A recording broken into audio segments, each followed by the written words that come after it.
여러분 안녕하세요.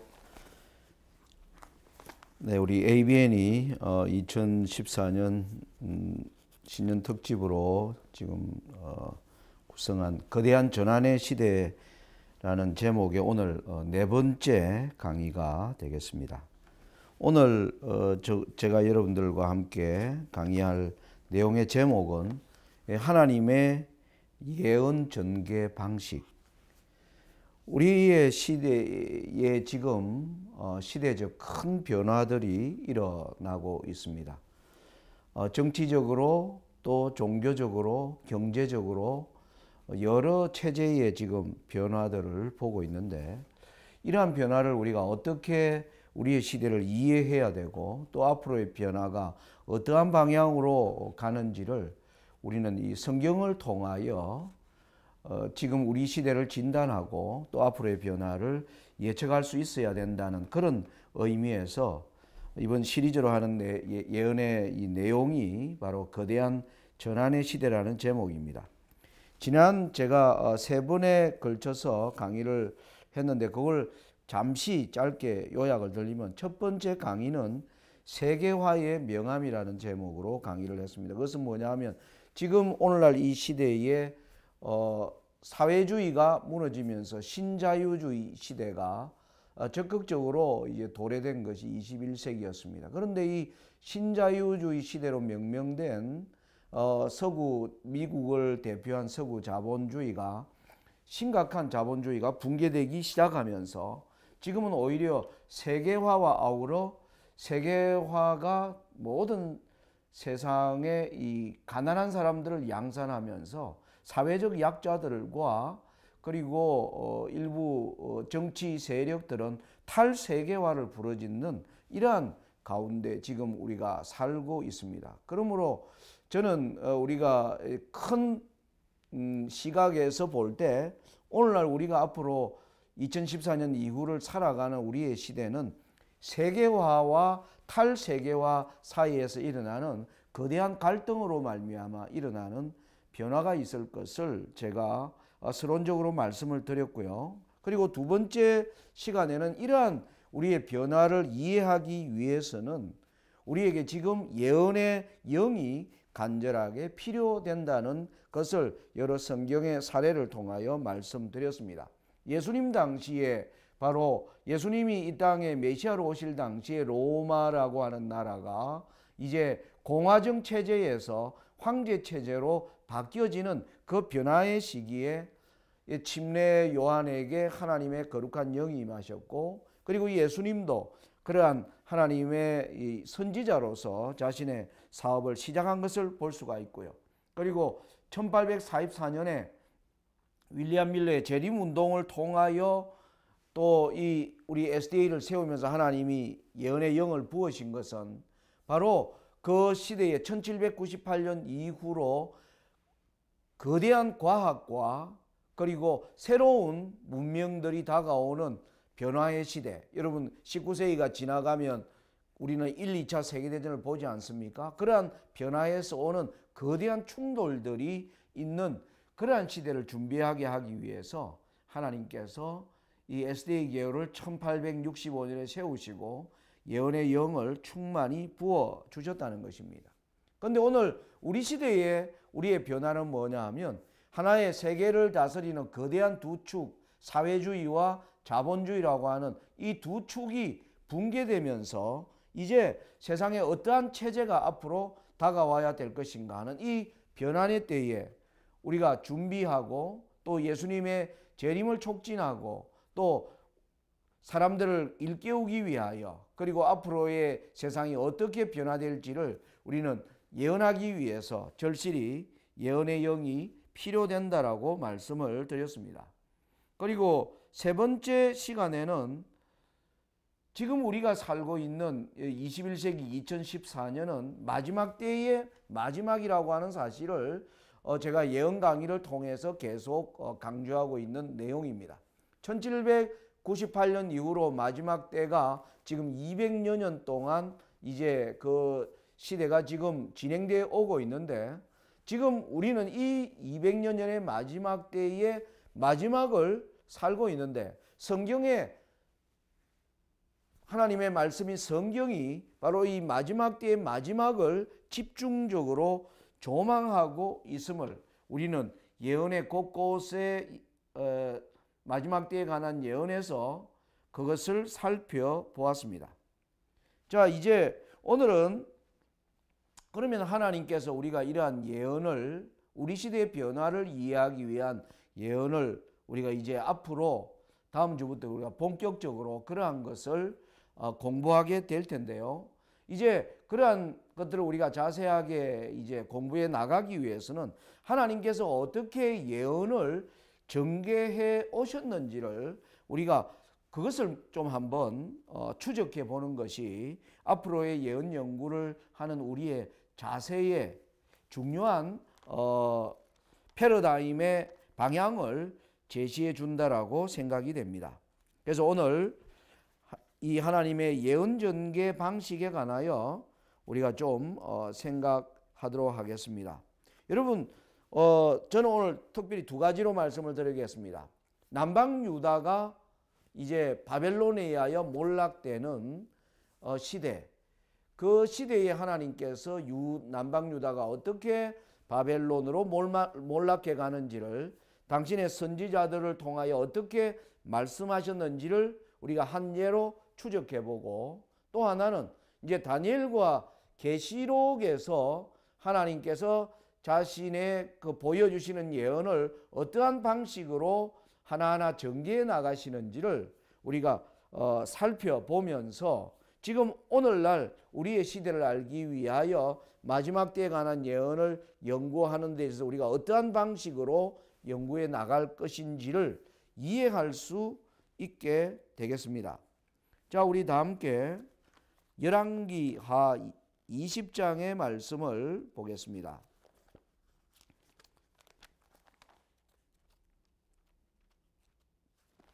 열왕기하 20장을 보시면 1절입니다. 그때 히스기야가 병들어 죽게 되매 아모스의 아들 선지자 이사야가 저에게 나와서 이르되 여호와의 말씀이 너는 집을 처치하라 너가 죽고 살지 못하리라 하셨나이다. 히스기야가 나철 벽으로 향하고 여호와께 기도하여 가로되 여호와여 구하오노니 내가 진실과 전심으로 주 앞에 행하며 주의 보시기에 선하게 행한 것을 기억하옵소서 하고 심히 통곡하더라. 여러분, 이 히스기야 왕 앞에는 이제 이 아하스라고 하는 왕이 등장을 합니다. 이 히스기야의 아버지가 아하스인데요. 이 아하스 시대를 알려면 이 열왕기하 20장 이제 앞쪽을 보시면 아하스 시대가 나오는데, 이 아하스 왕 때에 이 하나님을 아주 철저하게 하나님의 명령을 버리고, 그리고 하나님의 모든 이사야를 통하여 주시는 모든 것을 깡그리 무시하면서 끝없는 배도의 길로 간 왕이 이 아하스입니다. 여러분, 그 내용을 제가 요약해 드리면 아하스 왕 때에 이 아하스가 하나님의 여호와의 길을 계속 이제 벗어나 가기 때문에 하나님께서 암몬과 그리고 암몬이 아니라 아람과 북방 이스라엘이 동맹하여 이 남방 유다를 치는 사건이 일어납니다. 그때 이 북방 이스라엘과 이제 암몬이 연합하여서 남방 유다에 들어와서 엄청난 재난을 일으킵니다. 하루에 용사 12만 명이 죽고, 그리고 수많은 국내 대신들까지 사로잡히고 죽임을 당하고 백성들의 20만 명이 이 노예로 붙잡혀가는 큰 재앙이 일어납니다. 그때 하나님께서 아하스에게 이사야를 통하여 이런 재앙이 일어난 것은 이제 너의 죄로 말미암았으니 너는 하나님께로 돌이키라. 그들이 암몬과 북방 이스라엘이 아무리 너희들을 치려고 해도 그들을 두려워하지 말고 하나님의 말씀을 떠난 그러한 것을 두려워하라고 이사야를 통하여 말씀하시지만은 아하스는 그러한 이사야의 권면을 받아들이지 않습니다. 그러자 이사야가 이제 아하스 왕에게 당신이 정말 이러한 일이 여호와께로 왔는지 안 왔는지 이러한 재난에서 피난하기 위해서는 하나님께 구하고 하나님께 돌아와서 하나님께 그 모든 것을 아뢰어야 된다라고 말하자 이 아하스는 나는 하나님께 구하지 않겠노라고 그렇게 대답을 해버립니다. 그러면서 그가 하나님과 돌아갈 수 있는 그런 길을 차단해 버립니다. 그것뿐만 아니라 이 아하스 왕은 그 뒤에 어디로 가느냐 하면 이제 아시리아에 자신의 신하를 보내서 그 아시리아 왕에게 자신의 편지를 보내는 가운데 아수르 왕에게 나는 당신의 신하고 당신의 아들과 같습니다. 저를 좀 도와주시옵소서. 하나님께 도움을 구하지 아니하고 이 아수르의 도움을 구하면서 이 하나님께 구하라고 하는 이 권면을 철저히 짓밟아 버립니다. 그것뿐만이 아니라 그는 이제 돌아오다가 이 암몬 신의 이 산당을 보고는 그 암몬 신이 더 하나님의 신보다 여호와보다 강하다라고 생각을 합니다. 왜냐하면 암몬 나라가 와서 자기 나라를 쳐서 이기는 거 보니까 자기 나라는 여호와를 섬기는데 암몬 신이 더 여호와보다 강한 것이 아니냐 이런 생각에 빠져서 하나님의 성전의 모든 문을 닫아버리고 성전에 이제 수많은 희생 제물을 드리던 그 단을 철거해버리고 이제 암몬 백성들이 이제 섬기는 그 신의 사당을 만들어 놓고 거기에서 제사하고 분향하는 이러한 일을 저지른 자가 바로 이 아하스입니다. 그런데 이 히스기야가 이제 자기 아버지가 죽고 왕이 되었을 때 히스기야는 자기 아버지의 이 죄악을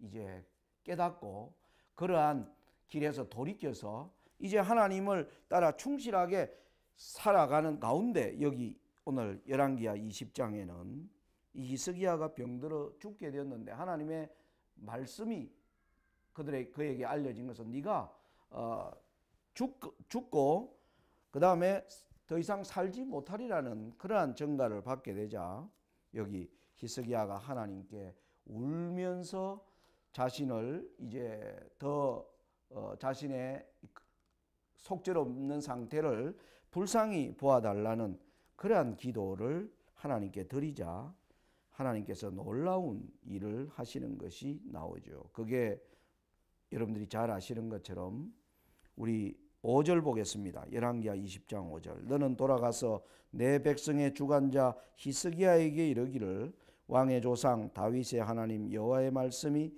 내가 너 기도를 들었고 너 눈물을 보았노라. 내가 너를 낫게 하리니. 그러면서 6절에 내가 너 나를 15년을 더할 것이요. 그렇게 하자 8절 보겠습니다. 히스기야가 이사야에게 이르되 여호와께서 나를 낫게 하시고 3일 만에 여호와의 전에 올라가게 하실 무슨 징조가 있나이까? 라고 구하자 태양이 이제 뒤로 10도를 물러가는 그 역사가 일어납니다. 여러분 이 결과로 말미암아 큰 이방의 땅에 있는 민족들에게는 이 사건은 큰 충격을 주는 사건이었습니다.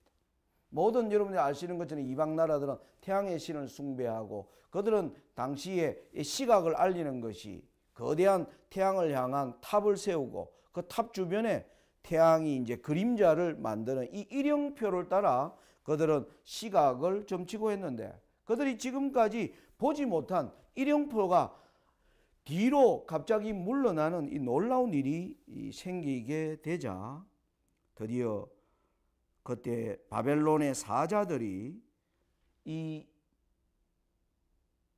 놀라운 이적이 어떠한 연고로 일어났는지를 살피다가 히스기야가 병들어서 죽게 되었을 때 하나님께서 히스기야에게 주신 징조로 그러한 것이 일어났다는 것을 알게 되자 그의 사신들을 보내는 이야기가 열왕기하 20장 배경입니다.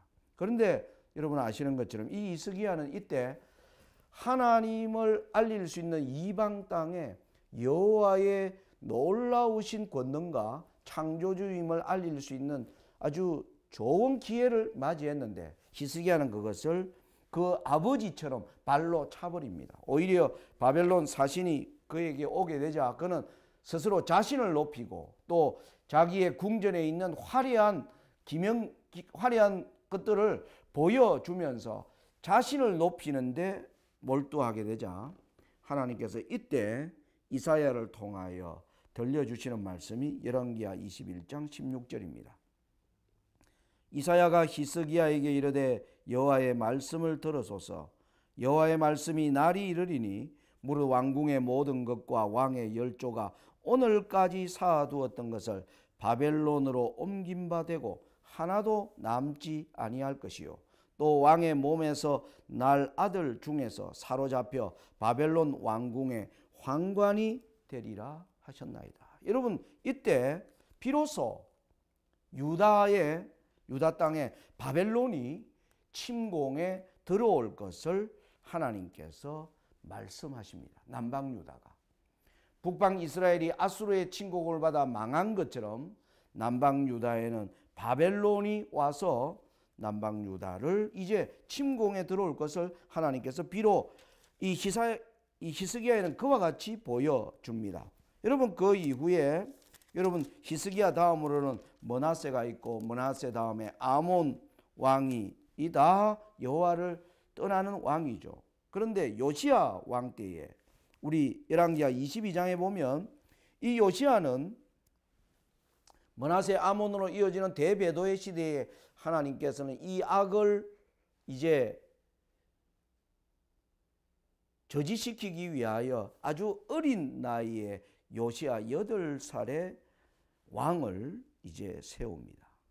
그런데 이 요시야는 자라나면서 하나님을 바라보기 시작하고 그는 이제 왕이 된 12년 되었을 때 자신의 궁전에 있는 수많은 우상들을 이제 하나하나씩 이 우상들을 제거하는 대개혁의 사업을 일으키기 시작합니다. 그런 와중에 여러분 우리 열왕기하 22장 3절 보시면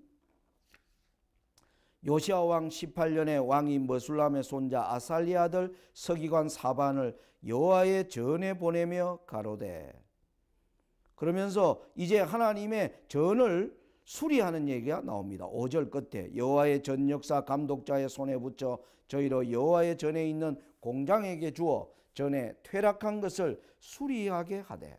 그래서 이제 하나님의 전을 대대적으로 수리하는 공사에 착공하다가 8절에 보면 율법책을 발견했다고 하는 서기관 사반의 보고를 듣게 됩니다.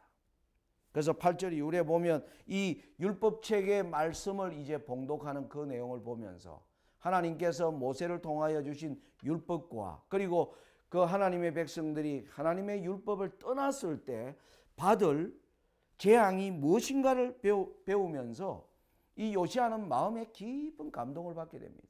자신의 나라가 여호와를 너무나 오랫동안 떠나 있었고 그리고 자기의 할아버지 때의 히스기야로 주신 바벨론의 침공에 관한 이러한 이제 하나님의 말씀하신 것을 알고 있는 요시야는 이 나라의 운명을 위하여 이제 그 당시 선지자에게 백성을 보내는 내용이 14절입니다. 22장 14절입니다. 이에 제사장 hil기야와 또 아이감과 악볼과 사방과 아사야가 여선지 훌다에게로 나아가니. 당시에 선지자는 이 여자 선지 훌다가 있었습니다. 그래서 요시야는 훌다 여선지에게 자신의 이제 부하들을 보내서 자기가 본 율법서 하나님의 율법에 의하면 자기들이 하나님의 이 진노의 심판을 이제 피할 수가 없게 되었는데 하나님께서 혹 자신이 지금 이렇게 개혁을 하고 우상들을 혁파하고 그리고 성전을 수리하고 이제 율법책을 발견하여 모든 율법을 회복시키려고 하는데 혹 하나님께서 이러한 재앙을 우리에게 이제 멈출 수 있겠는가? 이런 여러 가지에 관하여 훌다에게 질문을 하도록 이제 물었더니 이 훌다가 이제 대답하는 것이 15절에 나옵니다. 열왕기하 22장 15절입니다. 훌다가 저희에게 이르되 이스라엘 하나님 여호와의 말씀이 너희는 너희를 내게 보낸 사람에게 고하기를 여호와의 말씀이 내가 이곳과 그 거민에게 재앙을 내리되 곧 유다 왕의 읽은 책의 모든 말대로 하리니.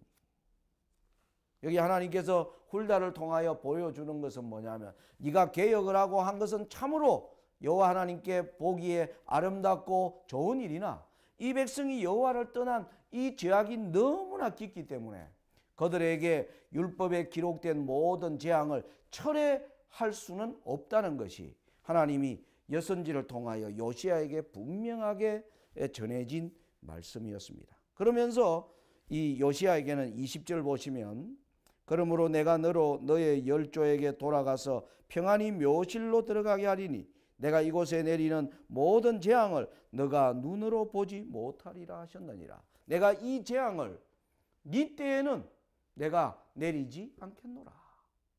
그러나 이 백성이 하나님의 율법을 떠난 이 모든 것을 따라 바벨론이 침공에 들어올 것이고 바벨론의 지배를 받게 되는 것은 결코 철회할 수 없다는 사실을 이제 요시야에게 더욱 분명하게 밝혀 주십니다. 그러면서 여러분 이제 예레미야서를 보면 이 예레미야의 때에 하나님은 이제 바벨론 이후에 예루살렘이 당할 그 내용들을 자세하게 보여주시기 시작합니다. 예레미야 우리 1장의 말씀을 보겠습니다. 예레미야 1장입니다. 11절의 말씀을 봉독하겠습니다.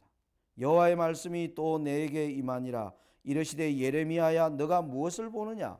대답하되 내가 살구나무 가지를 보나이다. 여호와께서 내게 이르시되 너가 잘 보았도다. 이는 내가 내 말을 지켜 그대로 이루려 함이니라. 여호와의 말씀이 다시 내게 임하니라. 이르시되 너가 무엇을 보느냐? 대답하되 끓는 가마를 보나이다. 그 면이 북에서부터 기울어졌나이다. 여호와께서 내게 이르시되 재앙이 북방에서 일어나 이 땅의 모든 거민에게 임하리라. 여러분 여기 하나님께서 예레미야에게 이제 하늘의 중요한 이상들을 보여주면서 그 이상의 내용을 설명해 주는 가운데 드디어 남방 유다에 이제 재앙이 일어날 것인데 그들이 하나님의 율법을 떠난 결과로 받는 재앙이 일어날 것인데 그것이 북방에서부터 일어날 것이라고 하면서 북방에 있는 모든 땅의 거민이 바로 남방 유다를 지배하게 될 것을 얘기하는 것입니다. 15절 보겠습니다. 나 여호와가 말하노라. 내가 북방 모든 나라의 족속을 부를 것인즉 그들이 와서 예루살렘 성문 어귀에 각기 자리를 정하고 그 사면 성벽과 유다 모든 성읍을 치리라. 자, 여러분 우리가 이러한 예언의 이제 그 남방 유다가 당하는 이 과정을 여러분 이렇게 보시면 하나님께서 히스기야 때는 이제 바벨론이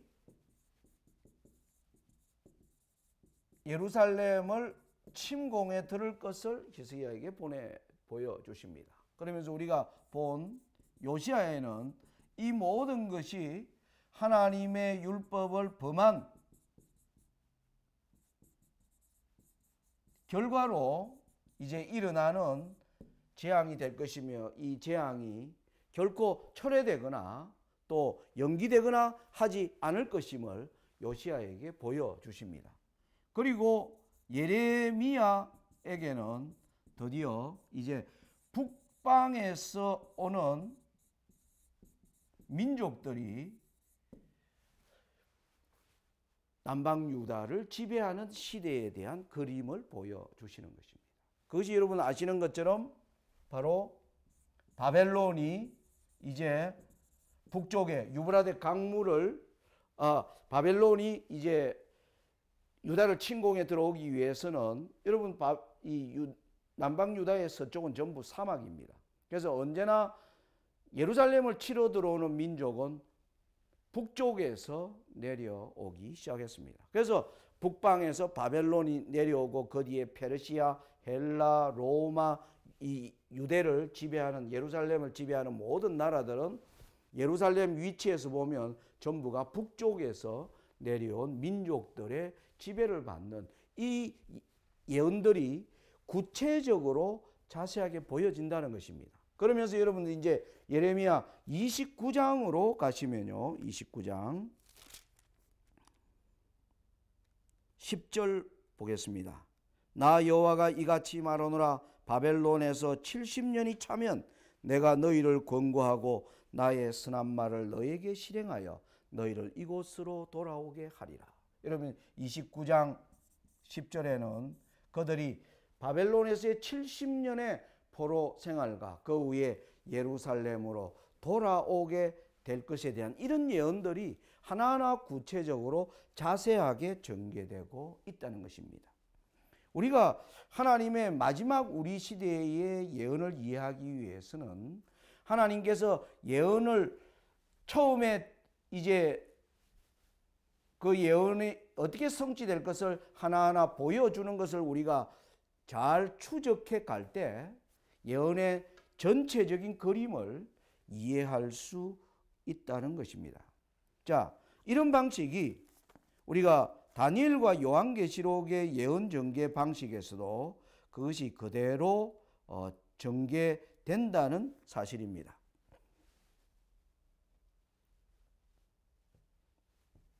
자, 여러분 예를 들어 보면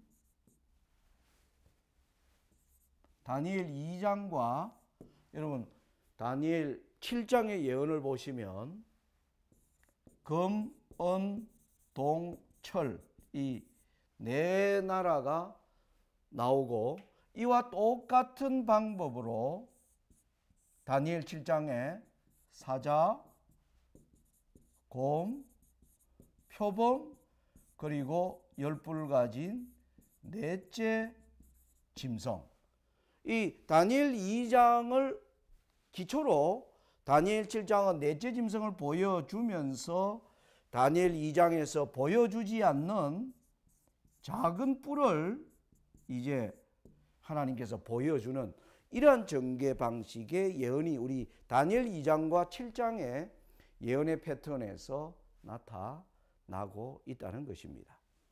자, 그러면 또 우리가 볼 수 있는 게 뭐냐 하면요. 여러분 우리 다니엘 8장은 보시면 다니엘 7장과 다니엘 8장은 좀 이 전개 방식이 달라지는 것을 보게 됩니다.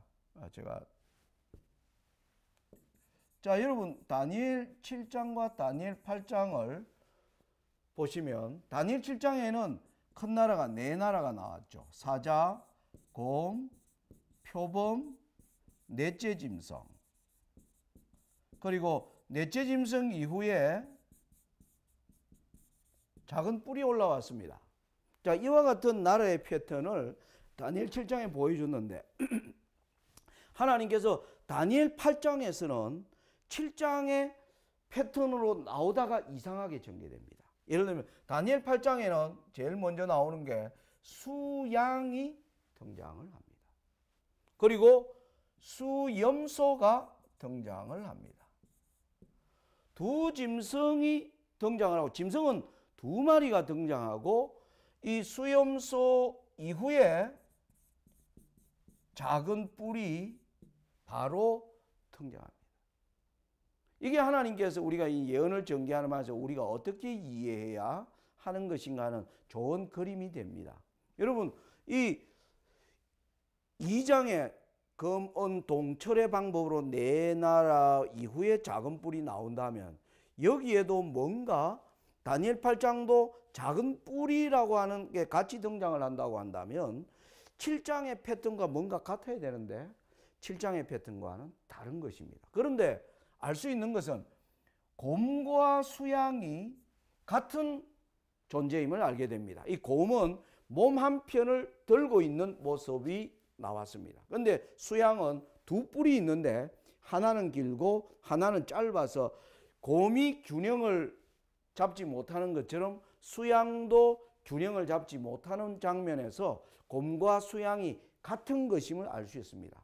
그리고 곰이 새 갈빗대를 물고 있는데 수양이 서와 북과 남을 향하여 전쟁을 벌이는 장면에서 곰과 수양이 같은 존재라는 것을 알 수가 있었습니다. 그리고 또 표범과 수염소가 같은 것임을 또 보여줘요. 여러분, 표범은 굉장히 빠릅니다. 짐승 중에서. 그죠?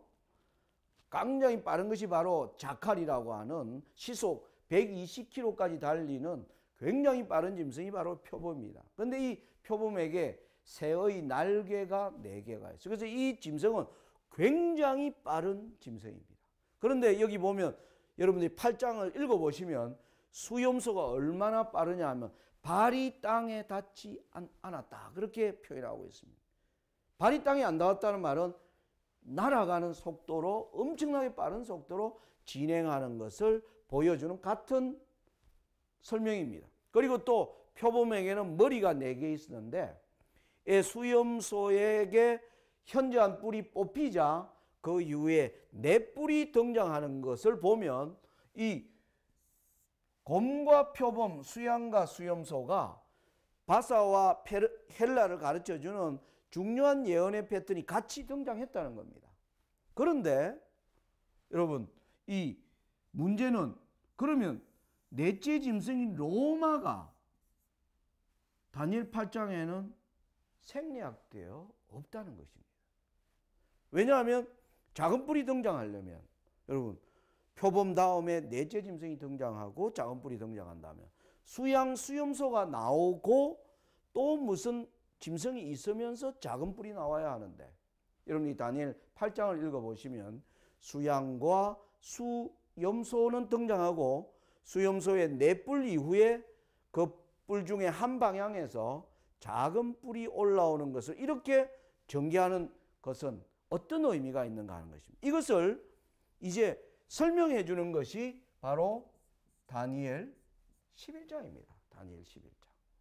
여러분, 우리 다니엘 11장 전개 방식이 뭐와 같느냐 하면 다니엘 8장의 전개 방식과 같으면서 이 문제를 해결할 수 있는, 아까 7장과 8장의 패턴에서 로마가 빠져버리고 작은 뿔이 등장하는 이것을 이해할 수 있도록 11장을 연구하면 이 모든 패턴의 의문들을 해결할 수 있게 하나님이 예언을 전개하고 계십니다.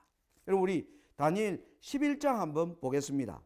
잠시 보시면 거기 11장 2절에 보면 제일 먼저 등장하는 것이 이제 내가 참된 것을 너게 보이리라. 보라, 바사에서 새 왕이 일어날 것이요. 여러분, 수양은 바사를 나타내지 않습니까? 그래서 다니엘 11장도 바사에서부터 시작합니다. 바벨론 시대는 이미 이제 저물어 버렸고 하나님이 앞으로의 예언의 모든 전개는 바벨론 이후 시대를 보여주고자 하는 것이 다니엘 8장의 목적이었기 때문에 다니엘 11장은 바사로 시작이 되는 것입니다.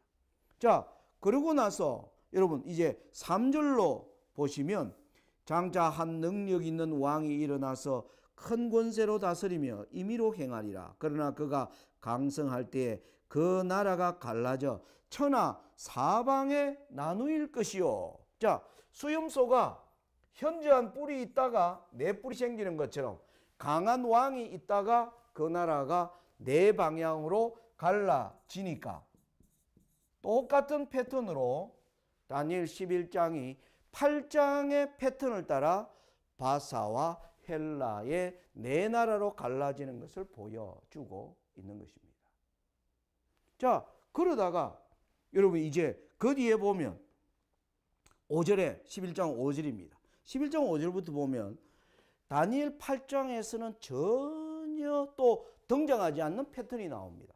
그건 뭐냐 하면 남방왕과 북방왕의 얘기가 나옵니다. 우리 5절 보겠습니다.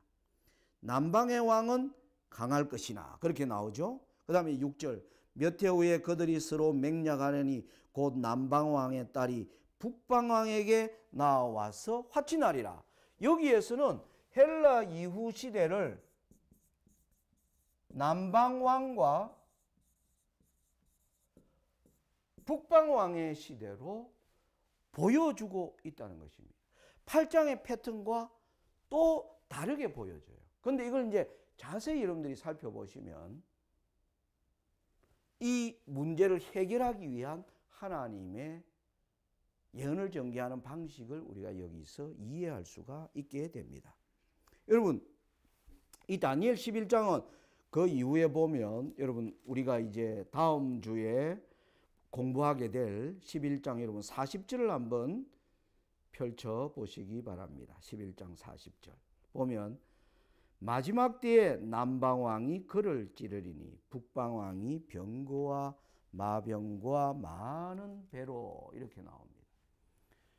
여러분 다니엘 11장 전편은 이 남방왕과 북방왕의 싸움으로 헬라 시대 이후에 이루어진 남방과 북방 체제가 계속 뭐냐 하면 마지막 때에 남방왕 북방왕 싸움으로 계속 전개되는 것이 특징입니다. 다니엘 11장 5절부터 45절까지가 그와 같은 패턴으로 나옵니다.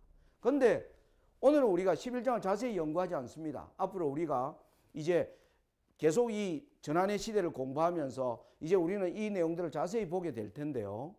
여러분들이 예언을 먼저 이 연구를 하실 때 해석하려고 하지 마시기 바랍니다. 해석을 하려고 하면 해석 자체가 되지가 않으니까요. 해석은 하지 않더라도 그 내용이 무엇인지 그 내용을 이해하는데 여러분들의 노력을 기울이시면 나중에 우리가 그것을 해석하게 될 때 아주 용이하게 그것을 풀어낼 수 있는 지혜가 하나님으로부터 우리에게 임하게 됩니다. 그런 관점에서 여러분들이 11장 이제 5절부터 이후를 읽어보면 계속 시대를 걸쳐서 이 남방과 북방왕의 알렉산더가 여러분 결국 아시는 것처럼 20세에 동방원정을 나와서 9년 만에 알렉산더는 바로 지중해 남쪽과 북쪽을 잇는 거대한 제국을 다스리게 됩니다. 그런데 알렉산더는 거대한 제국을 세운 지 2년 만에 결혼도 하지 않은 상태에서 죽게 되자 알렉산더 이후에 4명의 군인 황제 시대가 이루어지죠. 바로 동쪽에는 카산데르, 서쪽에는 리시마쿠스, 그리고 남쪽에는 프톨레미, 그리고 북쪽에는 셀루쿠스라고 하는 4장군에 의하여 나누어지다가 나중에 이 체제가 어떻게 변하느냐 하면 남방왕의 프톨레미 왕조가 서게 되고요. 북방왕에는 셀루쿠스 왕조의 시대로 만들어집니다. 재편됩니다. 이 4나라가 나중에 북방왕이 동과 서에 있는 모든 나라가 셀루쿠스 왕조로 합해지면서 셀루쿠스와 프톨레미의 왕조 시대로 되면서 여기에서 나중에 로마가 나오는 것입니다. 그래서 여기에 등장하는 남방과 북방의 이 싸움이 드디어 로마 시대 그리고 이제 예수님 이후에 그 십자군 전쟁의 남방왕 북방왕 시대 그리고 오늘날 마지막 때에 남방과 북방왕 시대의 싸움으로 계속 전개되는데 이 싸움에서 최후의 승자는 누구냐 하면 북방왕입니다. 북방왕입니다. 여러분들 읽어보시면 그래서 이 북방왕이 바로 이 작은 뿔을 나타내는 것입니다. 북방왕이 작은 뿔인 것입니다. 그런 관점에서 보면 다니엘 7장의 작은 뿔은 교환권이지만은 다니엘 11장에서 보여지는 북방왕은 셀루쿠스 왕조가 되었다가 이후에는 로마가 되었다가 이후에는 교환권으로 되었다가 또 교환권에 죽게 된 상처가 나은 교환권으로 계속 북방왕의 모습이 보여집니다. 그러니까 다니엘서가 보여주는 내용은 뭐냐 하면 나라는 달라요. 예수님 탄생 전에는 북방왕은 셀루쿠스였습니다. 예수님이 이 땅에 탄생할 때의 북방왕은 로마였습니다. 그리고 예수님 이후에 이제 교회가 국가를 지배하게 될 때 북방왕은 교환권입니다.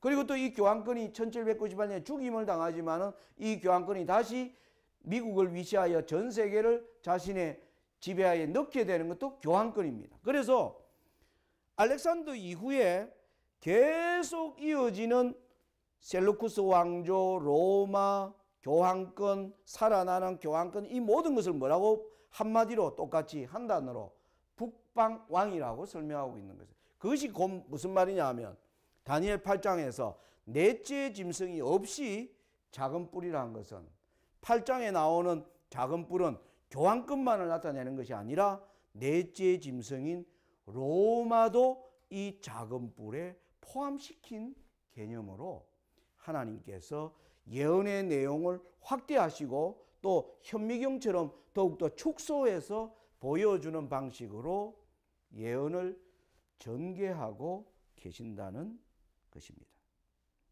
여러분, 이 말씀의 의미를 여러분들이 좀 이해하셨는지 모르겠습니다. 다시 말씀드리면 다니엘 7장과 다니엘 8장의 차이의 문제는 뭐냐면 넷째 짐승이 갑자기 사라져 버렸다는 거예요. 이걸 어떻게 이해해야 될 것인가 하는 그 해답이 11장에서 전개됐다는 거죠.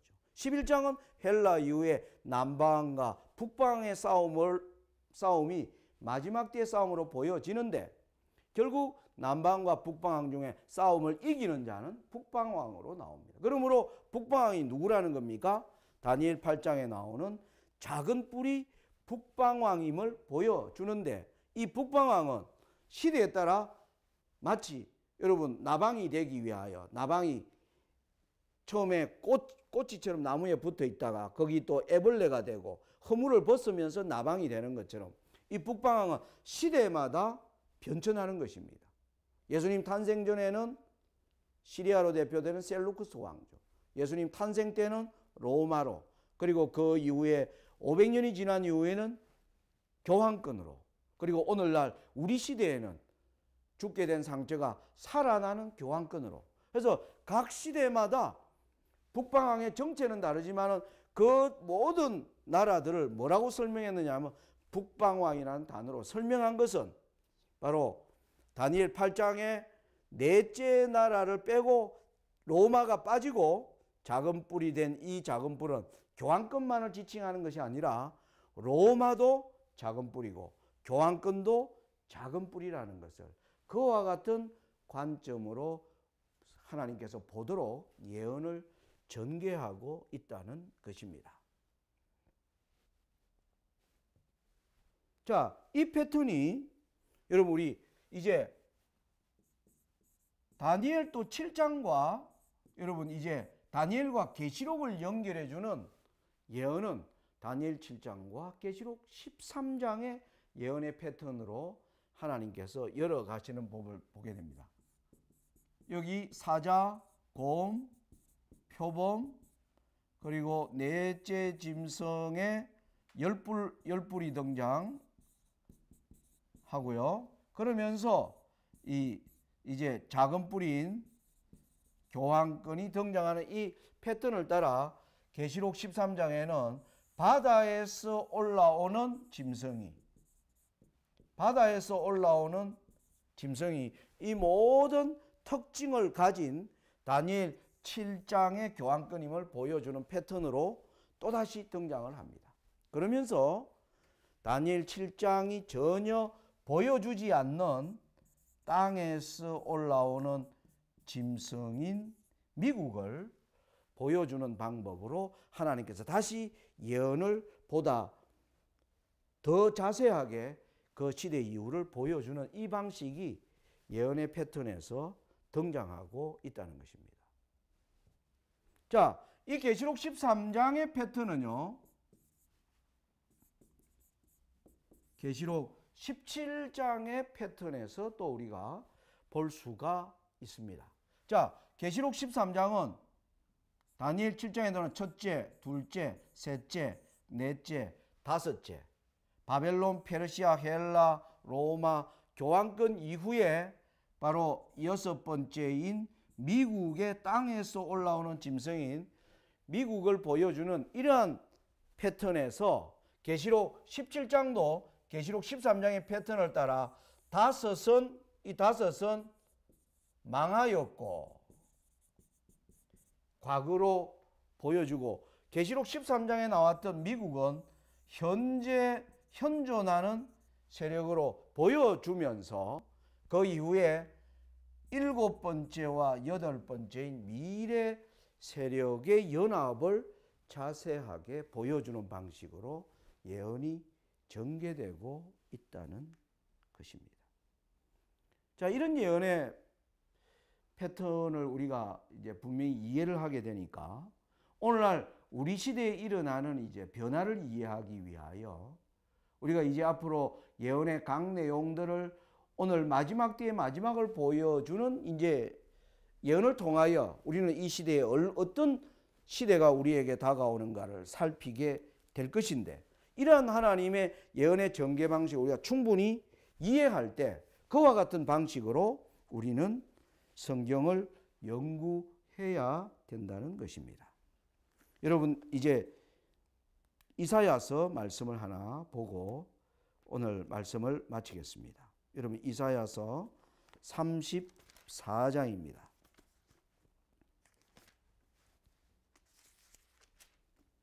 이사야 34장 16절입니다.